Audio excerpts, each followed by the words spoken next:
Auzubillahiminash-shaytanir-rajim. Bismillahir-rahmanir-rahim. I am Kashif Riaz and you are watching my YouTube channel Physics with Kashif Riaz. Today we discuss about law of conservation of energy. कि law of conservation of energy क्या होती है। देखें students, हमने सुना कि energy एक ऐसी चीज है जो हमें कोई भी काम करने के लिए चाहिए होती है, और हमने ये भी सुना कि एनर्जी को हम क्रिएट नहीं कर सकते, उसको बना नहीं सकते, और उसको जब बना नहीं सकते तो उसको डिस्ट्रॉय भी नहीं कर सकते, उसको तबाह भी नहीं कर सकते। लेकिन हम एक काम जरूर कर सकते हैं। वो क्या है कि हम एनर्जी की एक फॉर्म को दूसरी फॉर्म में कन्वर्ट कर सकते हैं। आज हम इसी टॉपिक के लिहाज से डिफरेंट एग्जाम्पल्स करेंगे, और जिन एग्जाम्पल्स के अंदर ये चीज अच्छी तरह एक्सप्लेन करूंगा और ये चीज अच्छी तरह क्लियर हो जाएगी कि हम कैसे एनर्जी की एक फॉर्म को दूसरी फॉर्म में कन्वर्ट कर सकते हैं। तो पहले हम लॉ की स्टेटमेंट को डिस्कस करते हैं। तो मैंने ऑलरेडी पहले से ही बोर्ड पे जो है वो इस लॉ की दो स्टेटमेंट जो है वो लिखी हुई है।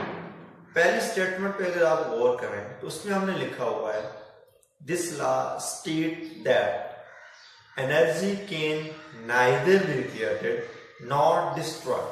अब देख सकते हैं हमने लिखा है energy can neither be created not destroy. तो बात वही होगी कि एनर्जी को ना तो हम बना सकते हैं और ना ही हम इसको तबाह कर सकते हैं।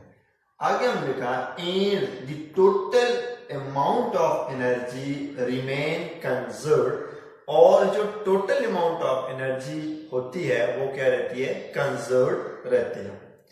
इसी को आप इस तरह भी कह सकते हैं कि energy can neither be created not destroyed, but it can transfer one form of energy into other form of energy and the total amount of energy will remain conserved।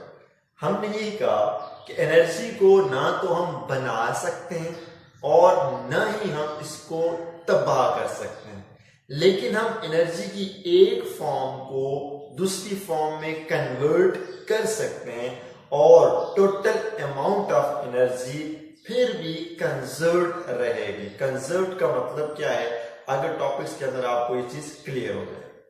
दूसरी जो मैंने स्टेटमेंट लिखी वो ये लिखी कि total energy will be equals to, कि पूरे सिस्टम के अंदर जो टोटल एनर्जी आएगी वो इक्वल होगी sum of kinetic energy and potential energy. किस किस के, कि आपने काइनेटिक एनर्जी की वैल्यू को और पोटेंशियल एनर्जी की वैल्यू को आपने प्लस करना है, जमा करना है। तो प्लस करके जो आंसर आएगा वो आंसर आपके पास टोटल अमाउंट ऑफ एनर्जी के इक्वल होगा, और हम ये कहते हैं ये will be equals to constant होता है। जिस तरह आप मिसाल ले लें कि आपके पास एक ऑब्जेक्ट जो है एक हाइट पे है, हाइट पे जो ऑब्जेक्ट होता है इसको आप पोटेंशियल एनर्जी होती है, जब आप उसको हाइट से आप गिराएंगे, छोड़ देंगे, वो मोशन करेगा, तो यहाँ पे इसकी हाइट जो है वो लॉस हो रही है। हम ये कहते हैं कि इसकी पोटेंशियल एनर्जी लॉस हो रही है, और उसकी जब पोटेंशियल एनर्जी लॉस होती है तो बदले में उसको काइनेटिक एनर्जी मिलती है। तो जितनी पोटेंशियल एनर्जी लॉस होगी उसके अंदर उतनी ही काइनेटिक एनर्जी आएगी। तो आप देखें मिसाल के तौर पर मैंने ये कहा कि एक ऑब्जेक्ट था जिसके पास पोटेंशियल एनर्जी 10 जॉल थी, तो उसके पास 10 जॉल उसने अपनी पोटेंशियल एनर्जी लॉस की। अब वो जो उसने लॉस की, बदले में ऑब्जेक्ट ने वही एनर्जी 10 जॉल की energy in the form of kinetic energy gain कर दी। तो आप देखें एनर्जी में जो एनर्जी की जो वैल्यू है वो क्या रही, वो कांस्टेंट रही। इसको आप इस तरह लिख सकते हैं कि दैट इज, हम ये कहते हैं कि जो टोटल एनर्जी है वो इक्वल हो जाएगी काइनेटिक एनर्जी प्लस सम, मतलब प्लस पोटेंशियल एनर्जी। तो ऊपर हमने ये लिखा कि sum of kinetic energy and potential energy ये इक्वल होगी किसके, टोटल एनर्जी के, और ये हमेशा क्या रहेगी, ये हमेशा कांस्टेंट रहेगी। तो ये आपके पास law of conservation of energy की एक स्टेटमेंट आ गई। अब नेक्स्ट बोर्ड पे देखें तो हमने कुछ जो है एप्लीकेशन लिखी हुई हैं जिसको हम बारी बारी डिस्कस करते हैं। सबसे पहले हमने लिखा हुआ है वाटर स्टोर्ड इन डैम। अब देखिए जो डैम के अंदर पानी जो स्टोर किया जाता है, तो आपको पता है उस वाटर को हाइट पे स्टोर किया जाता है। इसकी आप मिसाल इस तरह ले लें कि देखिए हम घरों के अंदर जो पानी की टंकी बनाते हैं, ये जो हम पानी का टैंक रखते हैं वो हमेशा छत के ऊपर हाइट पे रखते हैं।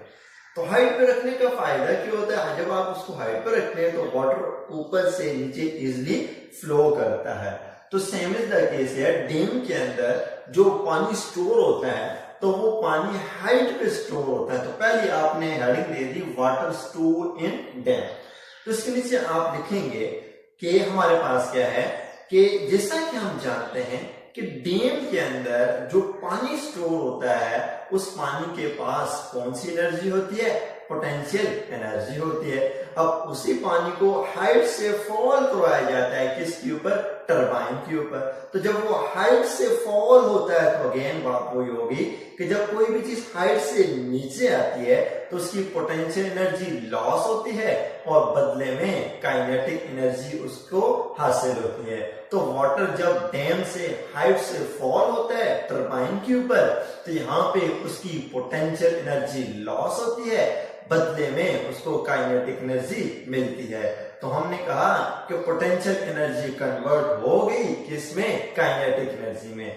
अब यहाँ पे बात खत्म नहीं हुई, लेकिन अब वो वाटर जब आके टरबाइन पे गिरेगा तो टरबाइन आपका स्टार्ट हो जाएगा। तो हम ये कहते हैं कि पोटेंशियल एनर्जी कन्वर्ट हुई थी काइनेटिक में, और काइनेटिक जो है वो कन्वर्ट हो गई किसमें, टरबाइन को स्टार्ट करने में। तो अब आपको पता है कि टरबाइन के पास कौन सी एनर्जी होती है, मैकेनिकल एनर्जी होती है। इट्स मीन हम ये कह सकते हैं कि काइनेटिक एनर्जी जो वाटर की थी उसने टरबाइन को स्टार्ट तो किया, बदले में उसने टरबाइन को मैकेनिकल एनर्जी दे दी। अब टरबाइन को जब मैकेनिकल एनर्जी मिली, टरबाइन ने क्या किया, करंट जो इलेक्ट्रिसिटी प्रोड्यूस की। तो यहाँ पे टरबाइन के पास मैकेनिकल एनर्जी थी, अब आपकी मैकेनिकल एनर्जी कन्वर्ट होगी किसमें, इलेक्ट्रिकल एनर्जी में। तो जब यहीं पे बात खत्म नहीं हुई, अब इलेक्ट्रिकल करंट मिल गया। अब अगर आपने आगे कोई बल्ब लगाया हुआ है तो इलेक्ट्रिकल एनर्जी बल्ब को लाइट एनर्जी और प्लस हीट एनर्जी देगी। तो आप देखें कि हमने एनर्जी को क्रिएट भी नहीं किया, एनर्जी को डिस्ट्रॉय भी नहीं किया, लेकिन एनर्जी की एक फॉर्म को दूसरी फॉर्म में, दूसरी को तीसरी में, तीसरी को चौथी में हम कन्वर्ट करते गए। तो हमारे पास पहली एग्जांपल हमने ली water stored in a dam. तो पोटेंशियल एनर्जी कन्वर्ट हुई काइनेटिक में, काइनेटिक कन्वर्ट हुई मैकेनिकल में, मैकेनिकल कन्वर्ट हुई इलेक्ट्रिकल में, इलेक्ट्रिकल कन्वर्ट हुई लाइट और हीट के अंदर। अब दूसरी एग्जांपल है filament connected with a battery. देखें हमारे पास क्या है कि ये हमने एक बैटरी ले ली।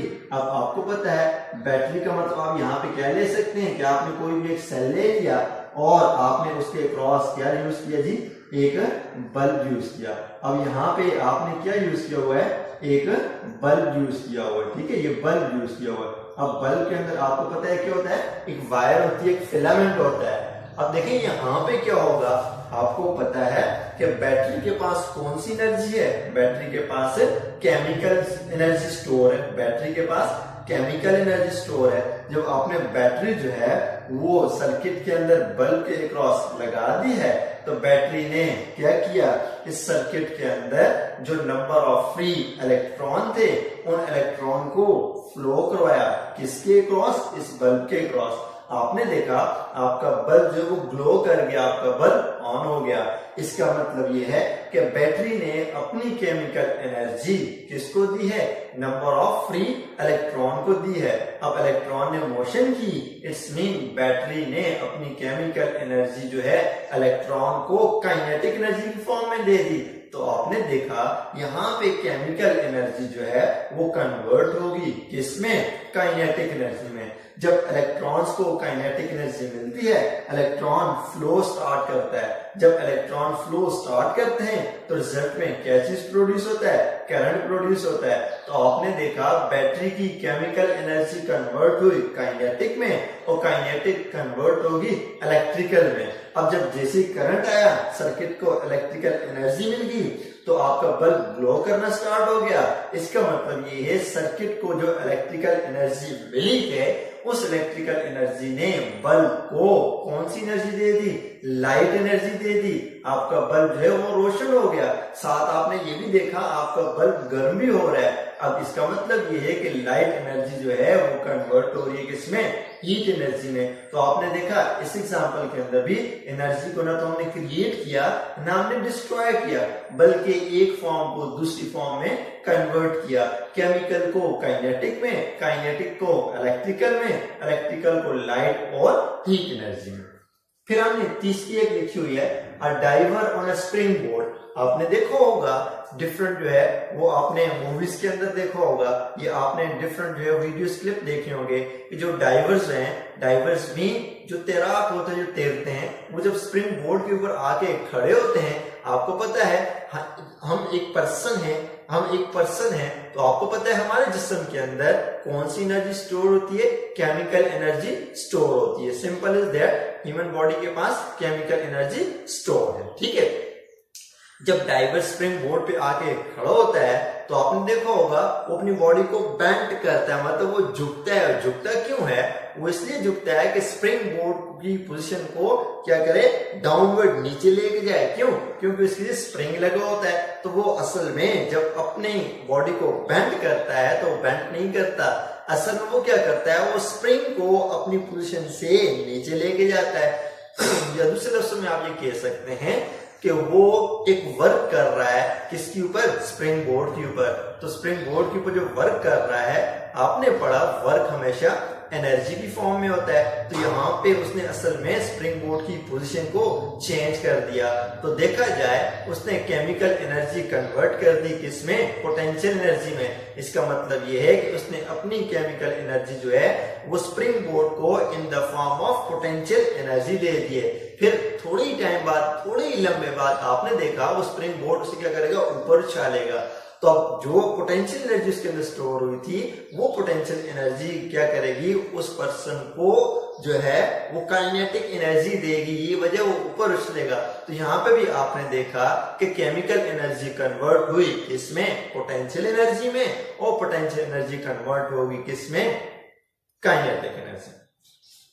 फिर इसी तरह motion of spring simple pendulum. अब सिंपल पेंडुलम क्या होता है, आप कह सकते हैं कि आपके पास एक स्प्रिंग है, एक धागा है, at the end of it small Bob बहुत ही कम, बहुत ही हल्का सा मास आपने अटैच कर दिया, ये आपके पास क्या बन गया, सिंपल पेंडुलम बन गया। जब आपको पता है कि आपने इस सिंपल पेंडुलम को इस तरह पकड़ा हुआ है, ठीक हो गया, तो आपको पता है जब आपने इसको इस तरह हाथ में पकड़ा हुआ है तो असल में आपने इसके ऊपर एक वर्क किया हुआ है। ठीक है, तो हम ये कहते हैं कि चूंकि एक हाइट पे है तो इसके अंदर कौन सी एनर्जी है, पोटेंशियल एनर्जी है। अब आप क्या करते हैं, इसकी पोजीशन को डिस्टर्ब करते हैं, इसको यहां से एक पॉइंट ले लीजिए, पॉइंट ए है और ये पॉइंट बी है, इसको पॉइंट ए से डिस्प्लेस करके पॉइंट बी पे लेके आते हैं।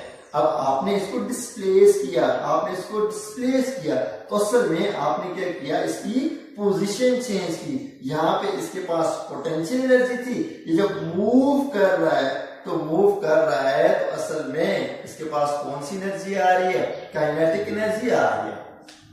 ठीक हो गया, जब इसमें काइनेटिक एनर्जी आ रही है तो ये हाइट पे आएगा, तो अगेन कौन सी एनर्जी, पोटेंशियल एनर्जी। जब इसको आप यहां से छोड़ देंगे ये फिर मूव करेगा। अब ये हाइट से किधर आ रहा है, नीचे आ रहा है। जब ये हाइट से नीचे आ रहा है तो हाइट पे पोटेंशियल एनर्जी थी, जब ये नीचे आ रहा है तो पोटेंशियल एनर्जी लॉस कर रहा है, बदले में काइनेटिक एनर्जी गेन कर रहा है। तो आपने इस एग्जांपल के अंदर देखा कि हमारे पास अगेन जो है पोटेंशियल कन्वर्ट हुई काइनेटिक में, काइनेटिक से दोबारा पोटेंशियल एनर्जी मिली। तो आपने law of conservation of energy को यही जो है वो डिफाइन किया था कि एनर्जी को हम क्रिएट भी नहीं कर सकते, डिस्ट्रॉय भी नहीं कर सकते, लेकिन एनर्जी की एक फॉर्म को दूसरी फॉर्म में कन्वर्ट कर सकते हैं। और हम ये कहते हैं कि टोटल एनर्जी रिमेन कांस्टेंट या कंजर्व रहती है। इस तरह की बेशुमार एग्जांपल्स जो हैं आप अपनी डेली लाइफ के अंदर जो है देख सकते हैं कि हर एक जगह कहीं ना कहीं ऐसा प्रोसेस हो रहा है। ठीक है, तो ये हमारा आज का एक लेक्चर था, law of conservation of energy क्या होता है। इंशाल्लाह एक मरतबा फिर एक नए टॉपिक के साथ आपके सामने हाजिर होंगे। Thank you so much for watching my YouTube channel. Allah Hafiz.